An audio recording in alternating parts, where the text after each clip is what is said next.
Emanuela Orlandi fue una adolescente que residió en el Vaticano.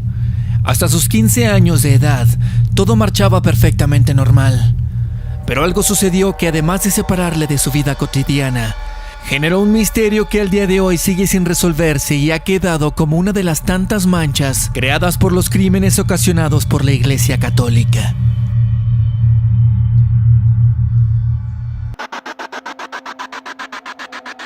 Sucedió el 22 de junio de 1983. Emanuela salió de su casa a las 5 de la tarde aproximadamente para tomar una lección de flauta en el conservatorio y, poco más tarde, llamó a su hermana por teléfono para decirle que había recibido una oferta de trabajo para un desfile de modas, anunciando en la misma llamada que volvería enseguida a casa. Aquella fue la última vez que se supo algo de Emanuela, pues a partir de ese momento, todo rastro referente a ella fue perdido. Fue entonces que comenzó a generarse uno de los más grandes casos de secuestro relacionados con la Iglesia Católica, pues no solo se trataba de una simple ciudadana del Vaticano. Ella era hija de un empleado que laboraba en aquella ciudad, un maestro que daba clases en la Santa Sede, por lo cual este acontecimiento tuvo una gran repercusión no solo en Italia, sino en el mundo entero, a tal grado de llegar a intervenciones públicas del Papa Juan Pablo II. ¿Pero qué fue lo que sucedió? Al principio, todo parecía tratarse de una desaparición adolescente, nada grave. Pero después de un tiempo, las cosas comenzaron a tornarse más y más oscuras, pues además de todo, no era un caso aislado. Un año antes de lo sucedido, una joven quinceañera de nombre Mirella Gregori desapareció en condiciones similares a las de Orlandi, quedando igualmente sin solución hasta el día de hoy y generando cada vez más preguntas que respuestas. Algunas personas aseguran haber visto a Emanuela en la parada del autobús en donde más tarde abordaría un BMW de color negro e incluso el cardenal Lodi declaró que Emanuela había vuelto a entrar al Vaticano más tarde para salir de ahí en un coche con las mismas características. Luego de la desaparición de Emanuela, el caso fue quedando poco a poco en el olvido. Pero tuvo una de sus primeras reapariciones cuando, después del atentado en contra de Juan Pablo II, Ali Akka, quien le había intentado asesinar, aseguraría luego que Emanuela estaría viva y escondida en Turquía, donde incluso se había casado. Pero esta declaración, como muchas otras, no dejaban más que cabos sueltos y más misterio aún que pistas para resolver el caso que, una vez más, quedó casi en el olvido. En 2005, las llamas volvieron a encenderse, pero esta vez de una manera más precisa. Sabrina Minardi, que fuera amante del capo de la mafia Enrico De Pedis, afirmaba que este habría sido el autor del secuestro de Orlandi.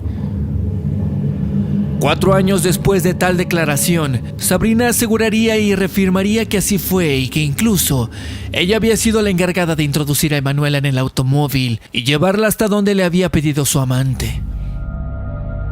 Todo esto tendría una relación directa con el capo de la mafia y algunos funcionarios del Vaticano, pues al parecer, el secuestro habría sido demandado por Paul Casimir Marcinicus, el entonces presidente del Instituto para las Obras de Religión, mejor conocido como el Banco del Vaticano, pues, según las declaraciones de Sabrina, el padre de Emanuela habría estado en contacto con algunos papeles que resultarían poco convenientes para el clérigo, y el secuestro habría sido la decisión final para regular algunos juegos de poder.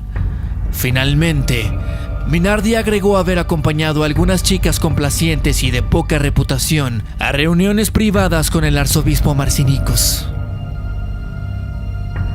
Cabe señalar que las autoridades italianas intentaron arrestar al arzobispo a mediados de los 80 por su conexión con varios crímenes financieros, pero no tuvieron éxito, debido a que el Vaticano reclamó inmunidad diplomática y lo protegió así contra diferentes investigaciones.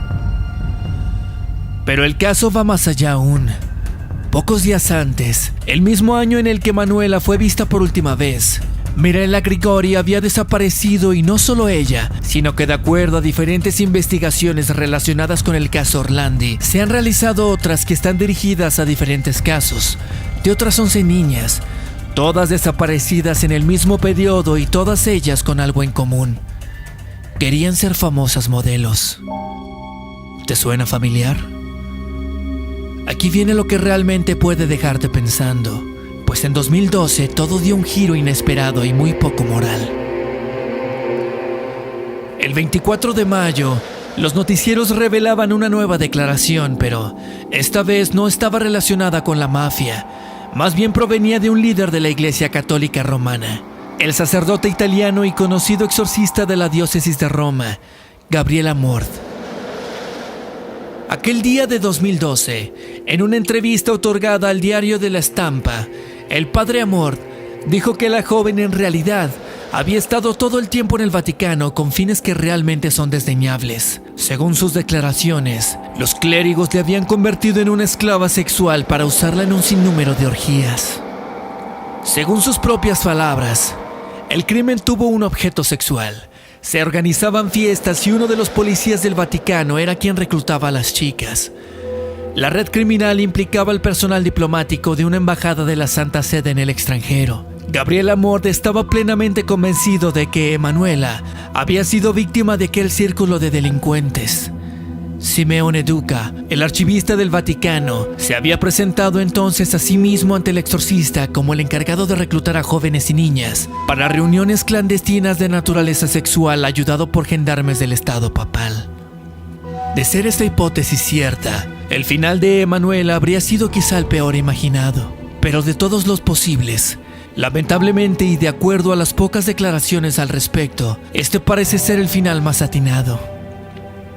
Pero ni estas palabras ni cualquier investigación han dado como resultado algo que pruebe que fue lo que le sucedió a Emanuela Orlandi. Un caso lleno de oscuridad y posibles, pero no de respuestas claras. Una historia que sobresale de tantas que se cuentan y que provienen de un lugar que se autoproclama como santo y puro. ¿Qué hay detrás de esas paredes? ¿Qué se esconde entre los muros de uno de los lugares más enigmáticos del planeta? ¿Acaso es que allí es donde muchos encuentran el infierno en vida?